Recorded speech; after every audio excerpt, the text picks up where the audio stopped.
tomorrow and we'll have a chat and ask you what the conditions were like. All right, cool. Thank you. I'll see you tomorrow. Levi Whitten, folks. Thanks, buddy.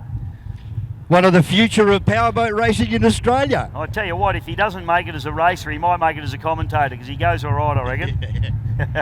He's better looking than us too. Yeah, well, we can retire and leave it up to Levi. Yes. A couple of 6-litre runners out there at the moment. Looks like Nathan Bartek. No, it's not. Right, open cockpit boats. So we got speed category class boats.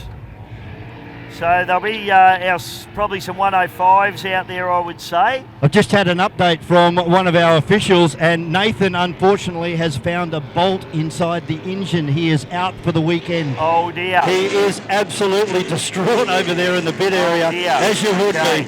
That's just rotten luck. It's a big effort to come out here to Lake Moala and put all that time and effort into the boat. So we got point blank, we got Temper, Jason Jones. Oh, wow, that's Buddha, Tony Willis, and Transonic. So that's Alex Shepherdley. Alex came through the junior ranks. He raced for my team, Race Marine. We gave him a boat to race in juniors. And look at where that's ended up, out here in a 6-litre category boat. So it's fantastic to have Alex out there. So he's out there driving the Transonic, the green boat down there in turn number 1 at the moment.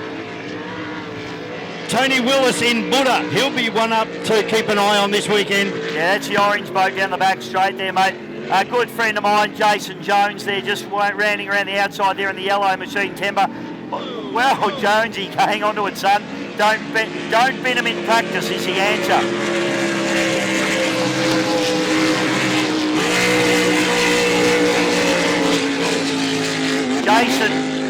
Jason be very used to the rough water. He's an I'm going to have to say it, but he's an ex-ski racing guy. They race in a lot of rough water, so he's used to rough water. Transonic sitting beautifully. Yeah, you can really tell the boats that are handling the water. They just sit nice and flat, skim straight across the water.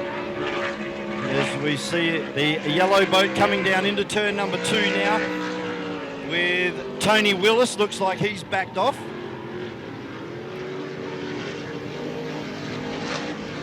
This yellow boat very untidy. Last time out of turn number 2. A lot better. Oh no, as I speak, gets it right up onto the starboard gunnel. You watch him go through here, Vaughan. Well, Jonesy, hang on to it, son. You watch him come through here. You watch the boats go from chine to chine. That's that messy water we're talking about. It's making them, it's throwing them one way, it's throwing them the other way. These boys are really busy in the cockpits. It's a daily practice. And what I find a little bit of one of the nuances of powerboat racing is you'll get 1 or 2 boats in that session that are a little bit untidy, but then you'll get a boat like Transonic that just sits there. So a lot of it comes to how you set that cab plate up and also the operation of that cab plate. Yeah, it's so many factors in powerboats, you know, and we will talk about it over the weekend, but you know, shaft angle, propeller pitch, propeller diameter, propeller design, propeller rake. There's so much technology in propellers, and you know, for those car racing people, the propeller is not only your tyre, it's also your suspension, it's your steering geometry, it is everything. The propeller, so many things, but also, as I said, shaft angle, cavitation plate, setup and angles. Some guys set them up on slide angle. I was talking to Rob Basala this morning about on the purple boat, the Scotty Cleaver's boat, the rudder's actually offset to the port side of the boat. So all those sorts of things come into it, and that's what makes a boat handle well.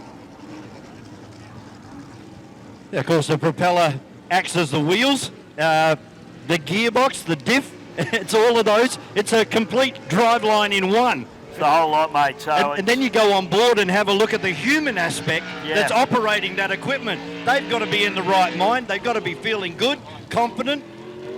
No, that's right, mate, and it's just so much to it. I mean, it's like any motorsport.